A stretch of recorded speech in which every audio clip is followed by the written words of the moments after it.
Welcome to the German Council on Foreign Relations, DGAP, and welcome to this week's edition of our morning briefing series. My name is Stöckmann, and I'm head of the Kaiser Forum here at DGAP.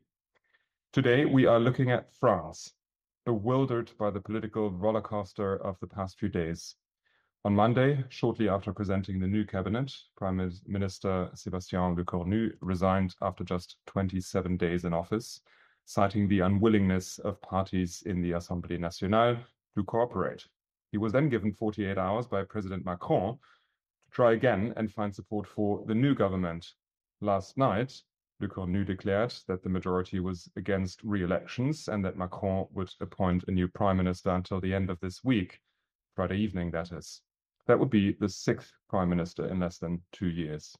Let's remember, Macron had been re-elected in 2022 for a second 5-year term, but since the snap parliamentary elections last summer, he has faced a hung parliament with 2 successive prime ministers, Michel Barnier and François Bayrou, both failing to get a majority for the austerity budget plans. So in any event, the new French leader, whoever it might be, will have to work out a budget which is projected to exceed 5% of GDP this year, well above the EU's limit for debt, which in turn will depend on a pension reform that is bitterly unpopular. Meanwhile, both the radical right, Rassemblement National, and the left, La France Insoumise, will veto anything bearing Macron's approval.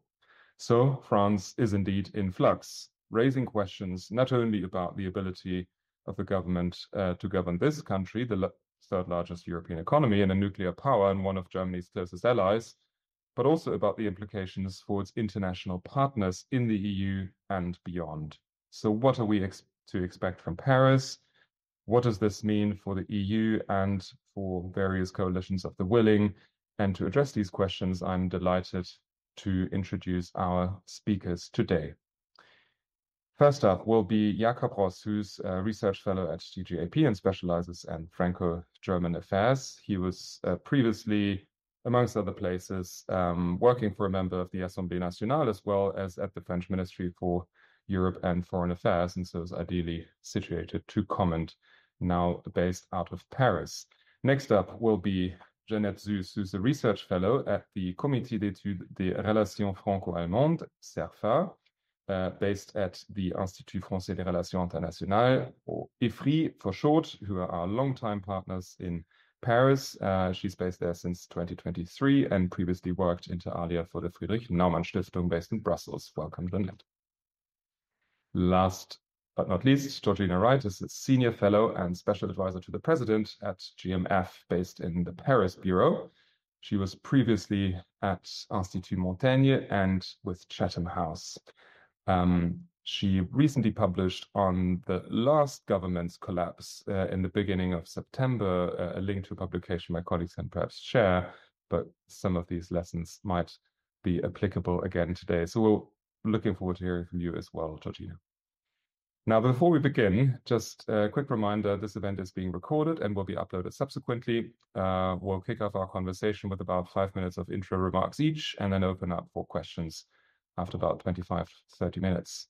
If you'd like to ask a question or make a comment, just raise your hand, introduce yourself, and keep your intervention relatively brief so we can pick up as many as possible. Finally, just a word of thanks to all my colleagues supporting this event series, without whom this wouldn't be possible. Now, without much further ado, let's turn over to you, Jakob, first, for the latest on the government crisis, or shall we say political crisis in France. Well, thank you, Jan, and thank you to all of you who tuned in and who bear with us with the newest episode of this looming French political crisis, just a month roughly after we had another crisis morning briefing at the time with Cécile Boutelet from Le Monde when Bayrou was ousted and Lecornu came in early September. Now, I would like to start to give you a brief sense of the political situation in France, and before we're getting to where we are this morning, maybe a quick summary of what happened since Sunday evening. Because on Sunday, the Élysée, not Lecornu, the acting prime minister, which is noteworthy, I think, presented a new government, which was the old government in large parts, except for some surprises, including Bruno Le Maire, a long-standing Minister of Economy and Finance of President Macron, who was now nominated as the defense minister and successor of the acting Prime Minister Lecornu. Shortly after this presentation, the old and new Interior Minister, Bruno Retailleau, who's also the president of the center-right Parti Républicain, who's allied to Macron's parties in parliament, threatened in a tweet that, I quote, "the composition of the government did not reflect the promised break with the past." And he and his party were mainly taking offense in the nomination of said Bruno Le Maire, who's a former Republican, which Lecornu apparently hid from them when talking to them on Sunday.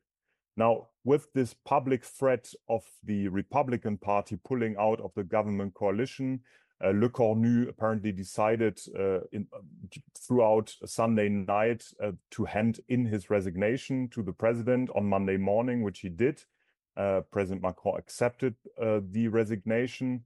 And in a short statement on Monday morning, Lecornu, who was visibly shaken, complained that was the main idea of his statement, that all parties, without exception, in the National Assembly were acting as if they had the absolute majority, and so were not willing to make any compromises in finding a new government coalition, in striking a budget deal. Now, this term absolute majority, I think, has remained a key concept in the ongoing negotiations now in France.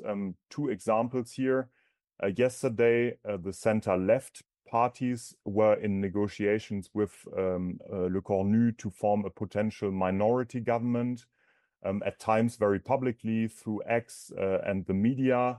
And at one point, Ian Brossard, who's the leader of the French Communist Party, and yes, that's part of the center-left in France, suggested that he and his allies wanted to build a government on the absolute majority of French men and women, not in parliament, but those who want to abolish a pensions reform that was introduced in 2023 at the time against a lot of protest and was raising the retirement age. So he knew that this coalition of center-left parties did not and still does not have an absolute majority in parliament. And so he was getting very creative with this use of the word majority, building a democratic platform on a government consensus. Now, very similarly, yesterday evening in the TV interview that sitting Prime Minister Lecornu gave to explain what had come out of this 48-hour discussion that he had been tasked on from President Macron, he also talked about an absolute majority of MPs in the National Assembly who are wishing to avoid new elections at all costs. And so he now was building the fact that he was optimistic that a new government can be found on this, again, absolute majority, not in terms of mandates on a democratic platform, but in terms of a political program. To me, it's fascinating how this notion, absolute majority, is now increasingly detached from the initial parliamentary and thus democratic meaning, really, and is now being creatively used by different parties in the French political system to promote their own arguments, basically. Now, very rapidly, what are the next steps? The Élysée yesterday night announced that Macron, the president, requests another 48 hours during which he will nominate a new head of government. As things stand at present, I think a left-wing minority government is the most likely example or scenario which could possibly be tolerated by parts of Macron's allies in parliament. Will this succeed? I'm not sure. Lecornu hoped in the interview yesterday, hoped for a new prime minister who would be detached from any ambitions regarding the presidential election, which is already casting its shadow very prominently. But I really struggle to see this type of politician in French politics currently, who has no ambitions whatsoever with regards to the presidency. To conclude, an honest impression here from Paris, from a German perspective. for the first time, I really feel disconnected from French politics. I don't get the enthusiastic reactions to Lecornu's interview yesterday night in the media and in the public. He's now praised everywhere for his open and level-headed manner. He's predicted to have a great future ahead of him. Some people already see him as a potential candidate for the presidency now. And polling suggests that French voters are equally impressed by his statements yesterday night. But it seems to me to be all about form and appearance. There's not being any progress in terms of political solutions, the budget, the cutting of the budget whatsoever. And so perhaps, and really my last sentence, perhaps I'm too German to understand these political games in France and in Paris now, but I find this kind of political theater very frightening, to be honest. It is difficult to understand and it's a little bit frightening. And that's also the reason why one of our speakers who we had announced in the original invite, Michaela Wiegel, the FAZ correspondent in Paris, can't make it, unfortunately, this morning because for obvious reasons, she has to be on duty for the newspaper as things develop. So let's try to zoom out a little bit now and move from the domestic situation to the Franco-German and EU European level. Jeanette, can you help us make sense of the international implications of what's going on in Paris? Yeah, thank you, Jan. I don't know if I'm capable of making sense of this situation, but I might, as you said, zoom out a bit. As I've just been in Brussels actually last week, and I really felt, the sense of urgency, the sense of worry. People were really worried about the French political situation from a Franco-German viewpoint, but also from a European viewpoint, because of course, this ongoing political instability undermines to a certain extent the leadership of France, although Emmanuel Macron, as by the French constitution, has of course still quite some leeway, quite some room for maneuver when it comes to foreign affairs and European policy making overall. But he's also dependent on his respective ministers when it comes to defense policy, energy policy, so on and so forth. So these repeated government reshuffles have made France kind of an unpredictable partner in Brussels, because with each cabinet starting from scratch, Paris struggles to shape the EU agenda, as the ministers are also present in the council, of course, in the EU institutions. And this can lead actually to reshuffle in terms of power dynamics within the EU. We already have seen that since Friedrich Merz is in power, there's more and more European partners looking at Germany's role within the EU and other smaller member states leading, for example, as Denmark, who's holding the council presidency at the moment.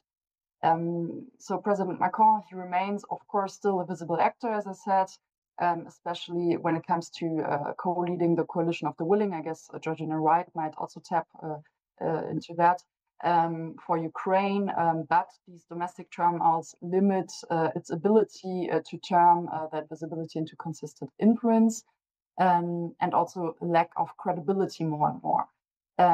France internal fragility could also constrain its diplomatic role. So although despite this predominant role of Macron in foreign affairs, for example, in its efforts to mediate also the Israeli-Palestinian conflict, there might be a lack of continuity and credibility with a new foreign minister, defense minister, and it's totally unclear who's gonna be that.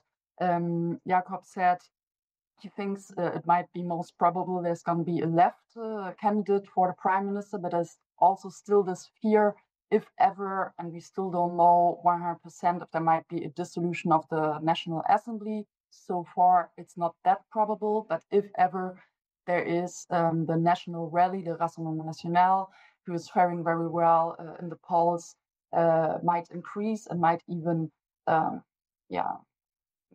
represent a prime minister. So there's still, of course, this fear, which might be then completely calling into question of the foreign affairs policy of France so far. So overall, we can say France's voice in the EU is definitely weakened. And this has, of course, considerable consequences when it comes especially to the Eurozone stability, because there's this budget plans who are in limbo. We've seen the situation already in the beginning of this year with a rollover budget from 2024 to 2025.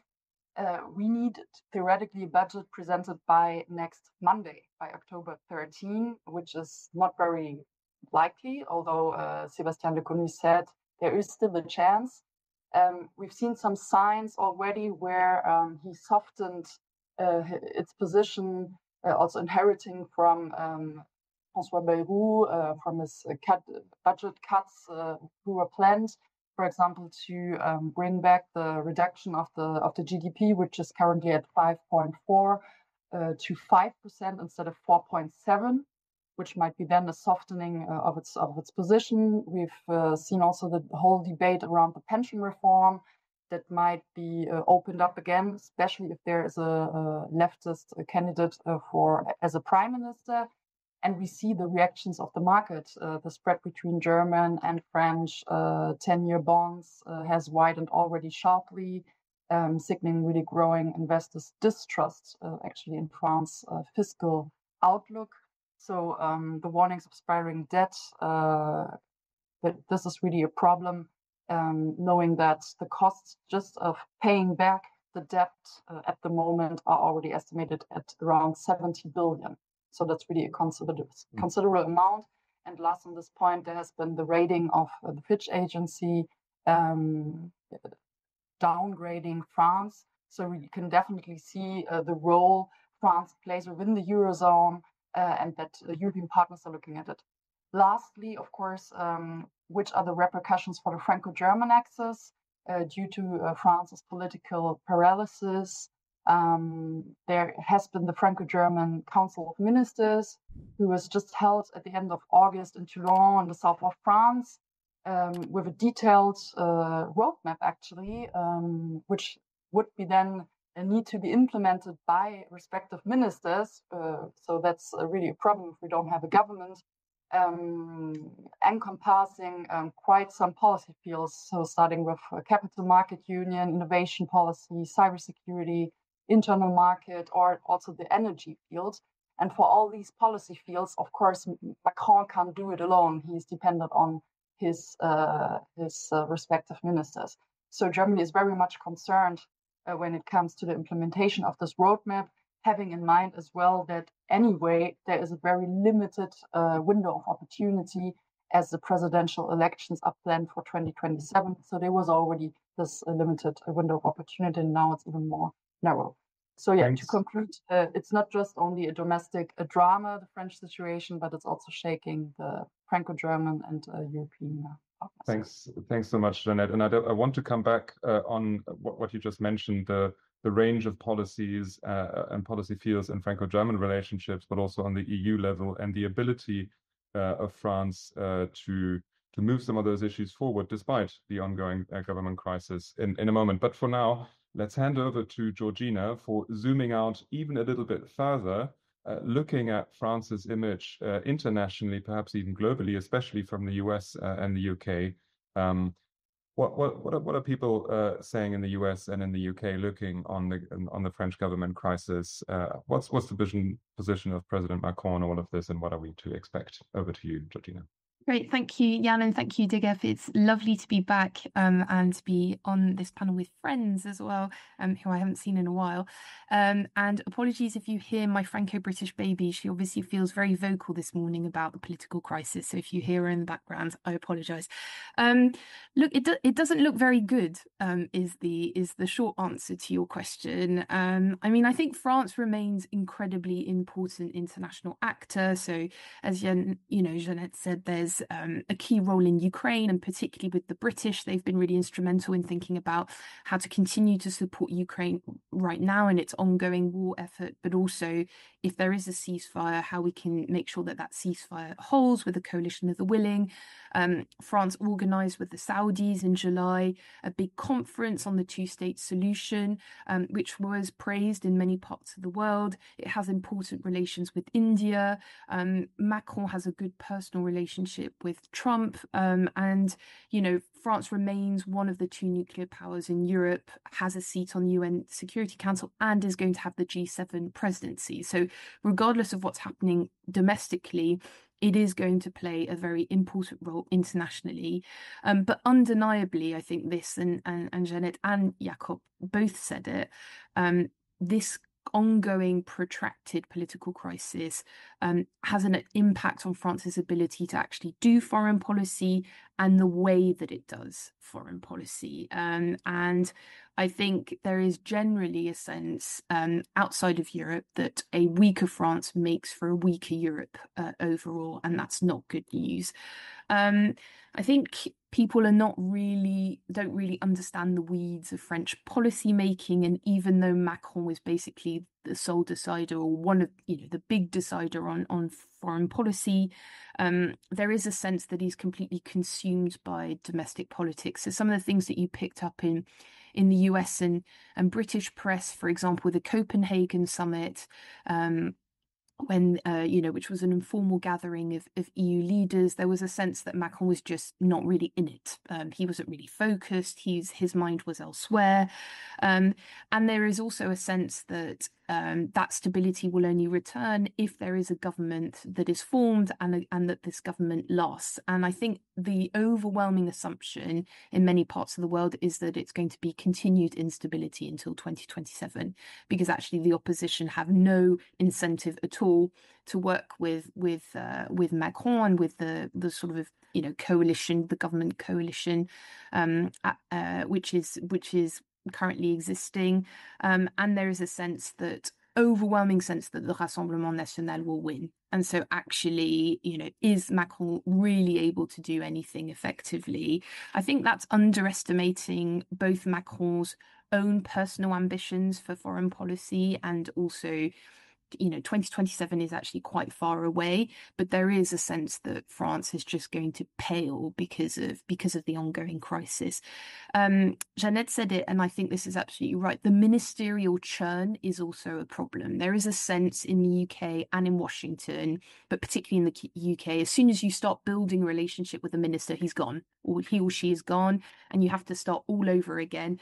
And that really matters, because France has been quite instrumental over the past couple of years to broker consensus, to forge coalitions, and there is a sense that that's much harder to do.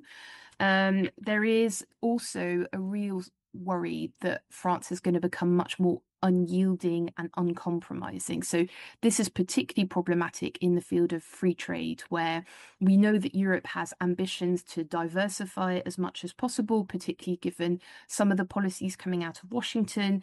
And there is a sense that France is just going to be further entrenched. So anti-big free trade agreements. This is going to anger a lot of France's EU allies, but also the EU's ongoing and prospective free trade partners. So there is a sense, if you look around the world, those countries that are waiting to strike a trade agreement with the EU, that France is going to be increasingly problematic, because it's just not the right time to be pro-free trade. And then I will end on this. I think the biggest concern is the economic health of France. So Jeanette already spoke about it, but that's seen as really problematic. It's just not an attractive place to invest in anymore. France doesn't seem to be serious about passing any reform. It can just change as soon as we have a new government in place.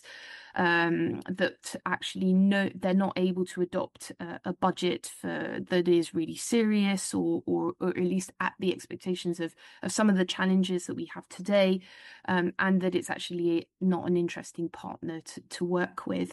So I think overwhelmingly there is an assumption that there is instability until 2027. Maybe just on the United States, because I work for an American think tank. You will all know this on the call, but obviously the attention in the United States is not on France at all. It's very much domestically what's happening there. So in a way, France is a bit spared from Washington because they're just not looking at what's happening. But more and more time I spend in Washington, I get a sense that, particularly from the Trump administration, there is a sense of maybe we should just invest in more relations with the Rassemblement National because they're going to win anyway. And I think that really matters because between now and 2027, a lot could happen. So I'll stop there. Thanks for ending on a gloomy note. Thanks to all of you for your introductions. I'd like to open the floor fairly soon, but before we do that, just a few quick follow-ups perhaps. One of you points that you raised, Jeanette, and you also picked up, Georgina, is the ability of ongoing work, international work, even in this time of crisis. The State Secretary at the German Federal Foreign Office, Gunther Kriechbaum, who's covering EU affairs, said yesterday that he's not worried. We should keep cool. The Franco-German friendship is built on very strong contacts across the government, and we shouldn't worry. Should we believe him, or should we be worried? And if we should be worried, where should we be worried? So that's one question. And then perhaps to build on what you said in the end, Georgina. What about France's position, and I guess also the common European position to broker big international deals across the globe? This morning, we see that a Trump deal in the Middle East seems to have gone a step further, at least for a so-called phase one. And it looks like Trump is the one able to make peace in the world. Whereas the Europeans, and in particular France, seem somewhat unable to move anywhere at the moment. So what does this say for the European, I guess, system to move in international affairs under these conditions? Perhaps let's stick to those two questions first, and then open up. And of course, Jakob will have a chance to react as well after that. Jeanette, Georgina, and then we'll open up. I'm going to be short. I also read the interview with Kriechbaum. He alluded, for example, to the fact that the growth of France is not that bad actually compared to Germany, for example. So to a certain extent, there's also like a dramatization by media. Of course, there's this high level of debt. Of course, there's the markets reacting to the current crisis. But what we have seen in the past with these caretaker governments that at least lasted for several months, although this time it was really like I think 14 hours, right? So that's another ball game. But still, we've seen that the caretaker governments made their job. So it's not as dramatic as we thought. However, we don't know yet who's going to be the prime minister. So far, we still had a prime minister coming from Macron's camp. However, as Jakob said, we might have a left prime minister, or even in the case of a dissolution of the National Assembly, which to that point we could rather exclude, but still we don't know 100%. Then, of course, this might be a major reshuffle of France's overall position in European policy on the foreign affairs side. And in this case, if we have a foreign minister coming from a completely opposite political camp than from the Macronists, he might try to struggle and combat Macron's overall predominant role in foreign affairs and European affairs. So it really much depends on the configuration that will come out by Friday evening when it comes to the prime minister. If we have a left-wing prime minister, I don't think that there's gonna be a major reshuffle when it comes to the foreign political stance. There's still, of course, a support of Ukraine, also a continuity when it comes to the Israeli-Palestinian conflict and other foreign policy fields. There might be way more of a concern when it comes to the financial and the fiscal policy field. So, it's really according to which actor will be in power, and then according to which policy field you are looking at. But of course, I think union partners are way more worried about a national rally. I'm going to get there, rather than a socialist prime. Georgina.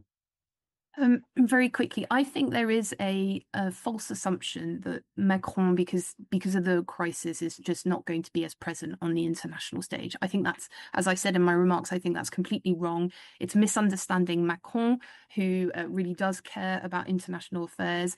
It is the one area where he does have a lot more flexibility, and also he's really concerned about legacy. Right, his legacy domestically is questionable at this point. On foreign policy, he wants to make sure that he leaves something good. And as I said, there are a number of things that France is going to do over the next year that are important. So the G7 presidency is one of them. And we also know ongoing talks with Ukraine. But I do think there are three areas where France might be more shaky. The first is, as I said, free trade. I don't think you can really see an environment where France is going to be suddenly very pro-free trade agreements. I don't think it's domestically and electorally popular, and I think that's going to be very problematic. The second is on the EU budget. So we know that talks are ongoing now for the next EU budget. Do we really see France suddenly saying, do you know what, let's spend less on agriculture because we need to be spending much more on industrial policy and defence? I don't know. I don't think that's very popular. And the third is on defence itself, where you can be a strategic thinker, you can have lots of great ideas, but if you can't put money on the table, your voice is not going to be as important. So I think on those 3 points, France does risk being paler on foreign policy. Thanks, Georgina. Speaking about President Macron's legacy, he did have bold ambitions for developing Europe further. He had ambitions for European army, etc., etc. And of course, we can speak about domestic political system of France as well. The Fifth Republic is now close to 70 years old, just about as old as the Third Republic. Jakob, you said you were pretty frustrated with the state of French politics now as it is. Where do you think the legacy of President Macron is with regard to the overall political system, and what's the room for reform, if any?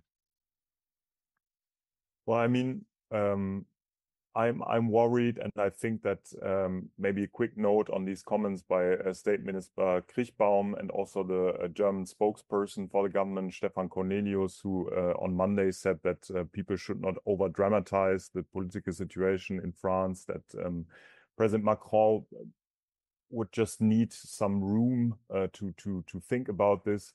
I mean, that's their job, I guess, but from a purely analytical and objective perspective, I mean, if we're not worried about French politics now, then I don't know when we would, because honestly, they are incapable of forming a government, incapable of passing a budget. So, I mean, I'm worried, and I think there's good reason to be worried. Where are we headed, and what can Macron still do in terms of reforming French politics? Not much, I think. I mean, he's at 15% in polling of French people supporting him now, so he has no mandate whatsoever in interior politics or with regards to constitutional reforms, not even speaking about majorities in parliament that he would need to pass any of these. There had been talk about electoral reforms, for instance, to turn the Fifth Republic into something more of a, parliament-based political system. The German system, the coalition negotiations, coalition treaties are still a very prominent figure in French debates. Many, including a former Prime Minister Gabriel Attal, alluded to these forms of policy making and saying that France should move towards something like this. But I mean, that's, again, to me is a very worrying thing to say, because just yesterday the Koalitionsausschuss, so the German coalition main format, had talks. It got very conflictual. I don't think the German Koalitionsculture is in a very healthy state. So I honestly, I mean, to answer your question and to end, I don't think that Macron has any say with regards to that. I agree with Georgina that he has ambitions to leave a foreign policy agenda, a political agenda, although I also think that this European sovereignty agenda will come under fire in the next years, be it from a Rassemblement National majority in parliament or even president or other political forces. But really, Macron has no say in forming any political reform in France right now. Thanks, Jakob. I still don't see any questions in the audience, so I'm going to fire away a few more of my own. Speaking about the Rassemblement National, this vector of what was first the Front National, now Rassemblement National, has been around for a long time. And now also building on what you said earlier, Georgina, with what US people in the US are starting to say, building up and preparing for what might come after Macron in 2027. Can we try to understand what a far-right government in France would look like? What would that mean for its international partners? What would we have to expect? Would there be a sort of gradual slide into more authoritarian structures, the immediate rupture of all sorts of international links, etc., a complete disaster from day one? What would it look like? What would we have to prepare for? We spoke a lot about Trump-proofing Europe. How about Rassemblement National proofing European politics? I don't know who likes to take this one first. Jakob, you're nodding. Would you like to take a? Well, rapidly, I mean, I really nodded when Georgina referred to parts of the MAGA movement taking interest in the European political extreme right, and especially in France. I have recently published an article in Internationale Politik Quarterly, our very own publication, on heritage delegations making it to Paris, meeting people from the Rassemblement National. There's talk about a project 2027 for France, so something similar, a government program being prepared to make ready a team to take over not only the political positions, but really also in the administration.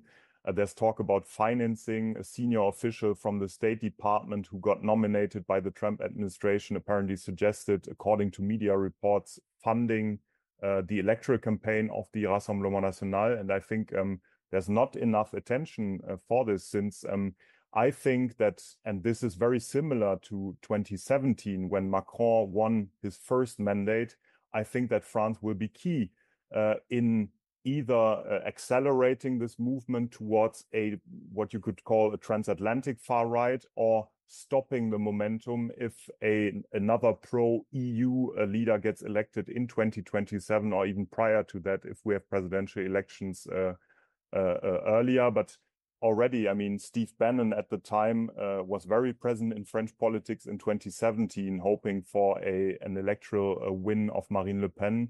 And I think that these people will be looking very closely to the presidential election in France again. Jeanette? Yeah, just very quickly on that, I would challenge that to a certain extent, in the sense that when it comes especially to economic policy, I mean, the National Rally has quite a different stance than, for example, German far-right party AfD, right? So it's not still clear to 100% what's the position of the National Rally towards the towards the United States, actually.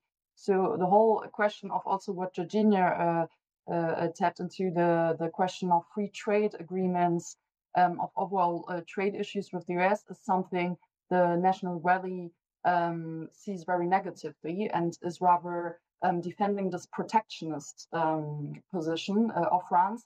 So this is a real difference when it comes to other more neoliberal right-wing parties. And maybe just another aspect on the European realm, the European outreach of RN. We have to recall that over the last European elections that took place in 2024, the National Rally came out first. So now they're really heading the Patriots for Europe political group within the European Parliament. Of course, the right-wing parties are still quite fractioned. So there's not one big political group, but what we've seen more and more is these ad hoc coalitions building up in the European Parliament. So here we can also see a strategy of normalization, normalizing the relationships within the European Union by reaching out to other European parties that might be even more solidified. So also another maybe worrying aspect we might need to take into account. Georgina, I will give you a chance to jump in as well in a moment, but let me prioritize two questions. One in the audience by Agnes Colotti, and then there's also a question in the chat by Harald Biederbeck, who asks about the prospect for an expert government like Draghi or Monti in Italy. But Agnes, first over to you. Thank you. Thank you for this excellent briefing. And I think you covered a lot of issues already. And Jan, you just asked my question on how well is France prepared for a right-wing government in Europe. But I have another one on relations. And you mentioned that it's so difficult to bring about a personal relation between ministers because they are changing so much. I was wondering, how is it on the parliamentary side? How are relations between parliamentarians? How is that affecting the friendship between the parliaments? And how well are actually the right-wing politicians connected? What do you know about that between the Rassemblement National and the AfD, and also other right-wing parties within Europe? Thank you. Thanks so much. I know that Jakob can certainly say something about interparliamentary relationships and European far-right party relations. So I'll give you a chance first, Jakob, but then I'll pick up Georgina and Jeanette if you want to join as well. Yes, thank you. And it's a very relevant question because we are so focused on government, and there's obviously a lot of other channels, including interparliamentary relations between France and Germany on a European level. Very rapidly, I mean, for German parties, the center-right CDU and center-left SPD alike, it's increasingly difficult to find partners in France. I've spoken to representatives of the Parteistiftung, Konrad Adenauer Stiftung, Friedrich Ebert Stiftung in Paris repeatedly, and they are really struggle to identify the right partner to talk to in Paris, because the French right is torn apart between the question if they will govern or will want to govern with the far right going forward, or if they will stick with the so-called center and the liberal center parties in France. To the extreme right, it's a very conflictual relationship. Jeanette is absolutely right to having mentioned that AfD and Rassemblement National have very little, if none, at least official connections. There's no delegation visits whatsoever. You might recall that last year during the European campaign, the German Spitzenkandidat for AfD, Maximilian Krah, gave an interview in an Italian newspaper saying that not all SS soldiers during World War II were criminals from his perspective, and this was picked up by the Rassemblement National as a reason to kick out the AfD from their parliamentary group in the European Parliament. And again, as Jeanette already alluded to, it's very different ideologies. I think the Rassemblement National is all about a strong state, protectionist policies, protecting French farmers, protecting the French labor force, whereas the current leadership of AfD, at least one part of it, Alice Weidel, is very much a liberal right-winger and very willing to work with the United States, to work with people like Elon Musk, to adopt this rhetorics about Doge and cutting down the German bureaucracy. And so there's a very small platform for now, but I think that the interconnections are growing through parliaments and through other channels. Thanks, Jakob. Georgina and Jeanette, any one of you on this question and also the one about expert government? Georgina. Maybe pick up on the Harold's question. It's a possibility to have a technical government, but it really won't be popular. And so I'm just not sure that it would have any political longevity. When Gabriel Attal on the news said sort of, oh, well, I've been telling the president repeatedly to find someone who's neutral to negotiate. I was like, where is this neutral person? I mean, I just don't, it is a possibility, anything's possible, but I don't think it would last. On the relations with parliaments, what strikes me in France at the moment is there is a clear division between the Senate and the Assemblée Nationale, where the Senate feels very very pre-2017, and then so pre-Macron, and then the Assemblée nationale is very much post-Macron. I think the Rassemblement National, particularly in links to MAGA, it's not very popular for them to say that they are improving their links with the US because it serves them to be anti-American. But one of the things that I heard is basically people are coming to them. And that's the key difference that there was to before, just government, whether it's governments or whether it's political parties, they are thinking, well, we need to invest in this relationship because they might be in power in 2027. But for all the reasons that Jeanette said, the far right are extremely fractious. There's no sort of unity between them. So we're still very far away. I think one of the things we need to be looking out for is financing of political campaigns and social media. So if you look at support for the far right in France, it's mostly the young, and they spend all their time on social media, and there are real concerns about where the power of US tech platforms in that respect. So I'll stop there. Thanks. Can we take up the next question, and then Jeanette, you'll have a chance to join in afterwards again. Thomas Mettich, please. Thanks. I'm with the image. I just have also one estrangement. Maybe you can help me understand. So if I take the 577 seats in that Assemblée Nationale, I subtract the radicals from left and right, I'm still with 380 something. So there should be somewhat a democratic majority if I count them all in. What stops Lecornu, others from scrapping the pension reform, which is extremely unpopular in France, very popular in Germany for some awkward reasons? Or what stops him? Is it Macron who's worried about his legacy? Is it a true belief in the need to save? Why is there no center-left majority until today? And second, if I may add, was related, what happened to Laurent Berger? I didn't hear the name come up. Is that name off the table, or how do you think it's still relevant? Thank you. Thanks. So Laurent Berger and the ability of a center-left coalition in the Assemblée Nationale. Jeanette, would you like to go first this time? Sure. I mean, the whole debate on the pension reform is definitely on the table and has been on the table because there was this conclave, so this dialogue that François Bayrou put in place with the social partners. But what we saw so far, and this is something where I stumbled upon, is that the French population is not really seeing. I mean, even if you open up a dialogue, there's no real consensus coming out of it. So it's not only the centrist camp sticking to its legacy when it comes to the pension reform and who really wants to hold this up. It's also a question of internal societal forces that don't manage anymore to bring about a consensus. So I'm very worried that if we're going to open this up again in the parliament, and this is what Sébastien Lecornu said, let's not just scrap the pension reform as such. Anyway, I'm not responsible for the current government anymore, he said. We can open up the debate in the parliament. I'm not sure that there is a real consensus coming out of it. So there is a willingness to open up the debate, but still the political camps are so there's such a confrontation, so I really don't see a real consensus coming out of it. Of course, because why do they want to stick to the current reform? I mean, it's a question of money.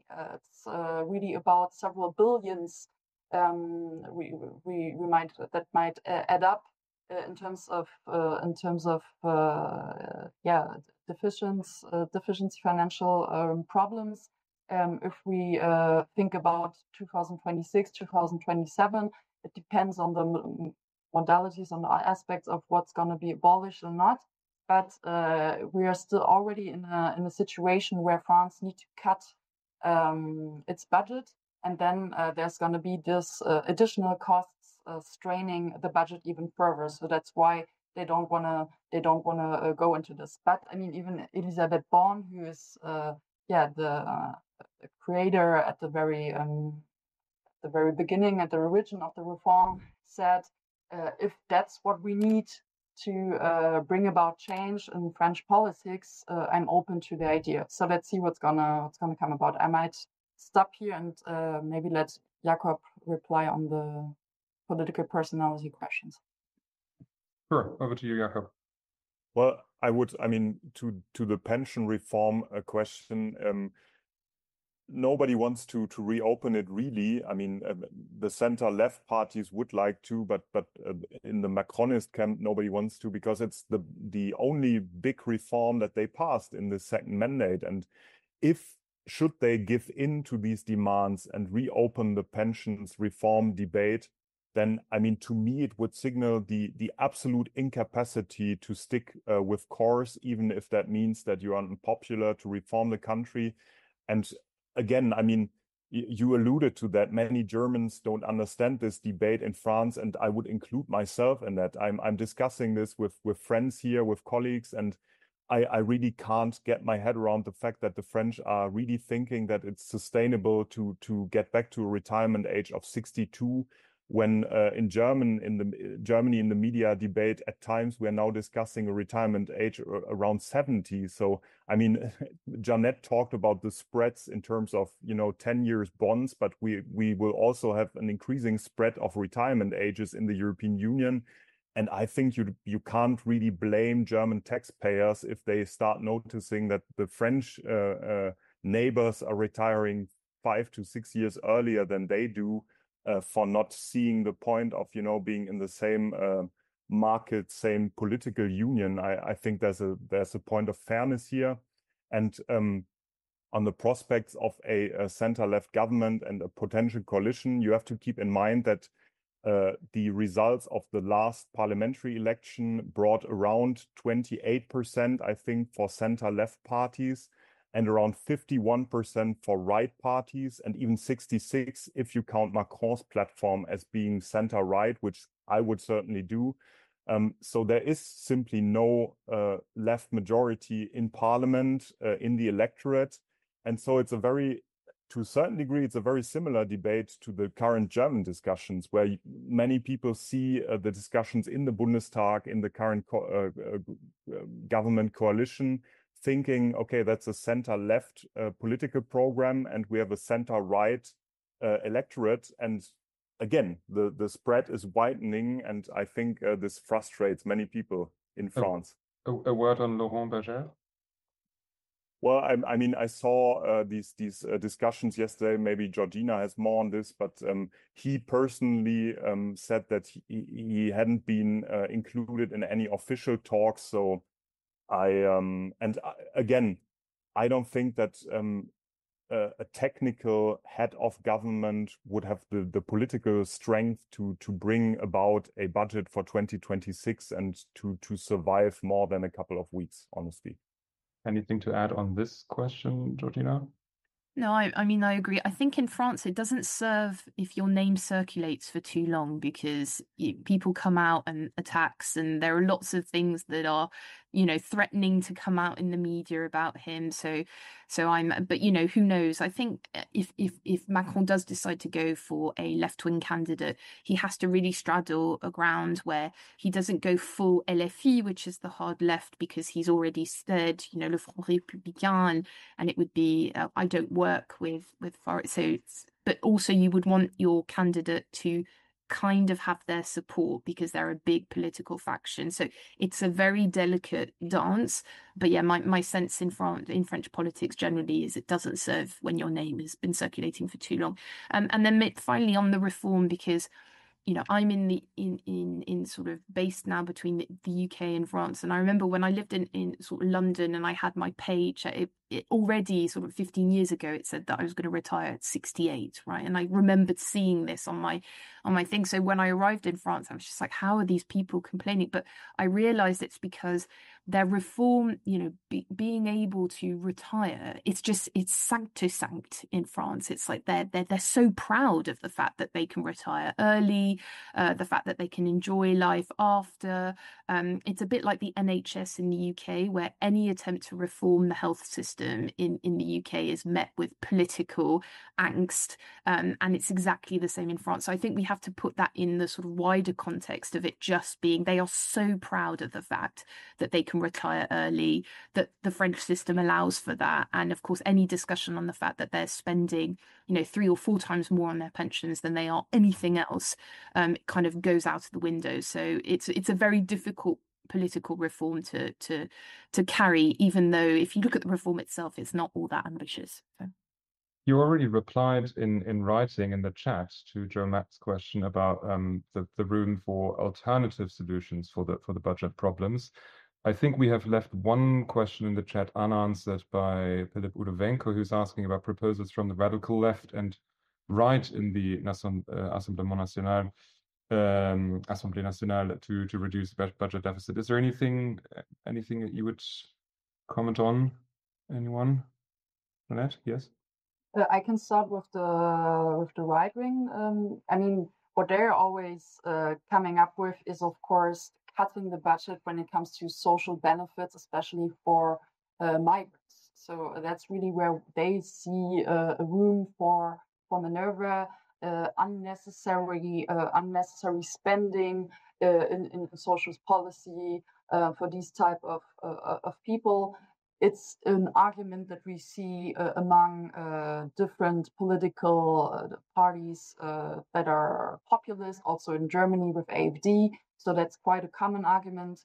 It might be definitely overestimated, although we definitely have to say that France spends a lot when it comes to social policy overall. There's also this whole debate about medical supplies, medical assistance to people not having a permanent residence, not having a permanent residence permit.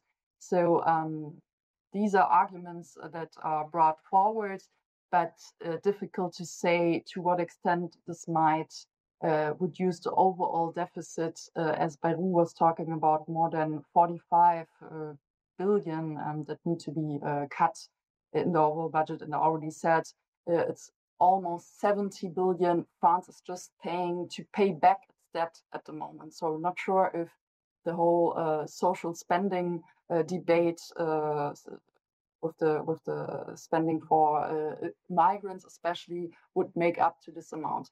And of course, getting rid of unnecessary authorities and lightening the French state administrators, getting rid of some officials in the French administration is another popular argument brought forward by the National Rally, very much in contrast, of course, to the radical right, to the radical left, that wants, of course, to maintain the overall social policy and the state officials.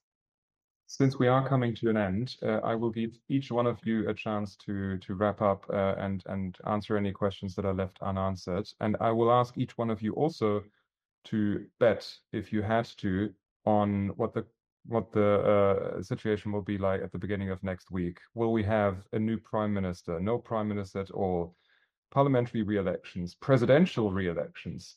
If you had to bet, what do you expect will be the situation early next week? So take a try at that, and please feel free to respond to anything that's still left out there. Let's go in reverse order of how we started, starting with Georgina and ending with Jakob. Yeah, and I pride myself in never giving sort of bets. So so I'm going to answer it and not answer it, which is I think at this point a prime minister is more likely than a legislative election, though I think it really depends on where he comes from in the political scene. I think a left-wing prime minister would probably hold longer, but ultimately I think we are looking at political instability for a long time until 2027. I don't think Macron will resign. I don't think that's what he wants to do, even if there are calls within his own camp for him to do so. But I think we can all expect protracted political crisis, and this really matters, particularly for EU reform and EU political strength. Ned. Yeah, I'm not sure if I'm going to have a very different guess when it comes to protected political crisis that Georgina just alluded to. I might be, I think that there's way more of a chance that we're going to get a government who will negotiate a budget until the end of the year. So like a transition transitory situation, and then again have the whole debate on the government reshuffle. So I think this might be the most probable scenario. Not sure if there's really going to be a left-wing candidate, because then Macron will lose the support of the Republicans, which is also not in his interest. So I'm rather convinced that there might be interim solution with, for example, a technocratic candidate negotiating the budget and then another government reshuffle, unfortunately. Well, I mean, I started out this morning by saying that I struggle to really understand French politics anymore. So I'm not sure. I think that a new prime minister will be nominated by Macron in the next 48 hours. There won't be new election for now, but I'm pretty confident in saying that this new prime minister will fall again prior to the next presidential election. And I think that's the main point in the current state of the political system of the Fifth Republic. Nothing will really substantially change before the next presidential election, which will then bring a new leader with a strong mandate, probably with a majority, hopefully with a majority in the National Assembly, who could, engage in those reforms, maybe crafting a sixth republic, but that won't be under President Macron, that's for sure. I kind of hope that we don't have to come back to cover this topic in our morning briefing series soon. But if your prediction holds, Jakob, we will do. And today, this morning was certainly a pleasure, a joy to learn from you and hear your perspectives. Thanks a lot to Georgina, Jeanette, and Jakob, and to all of you in the audience, and have a lovely day. See you soon at the German Council of Foreign Relations. Bye-bye.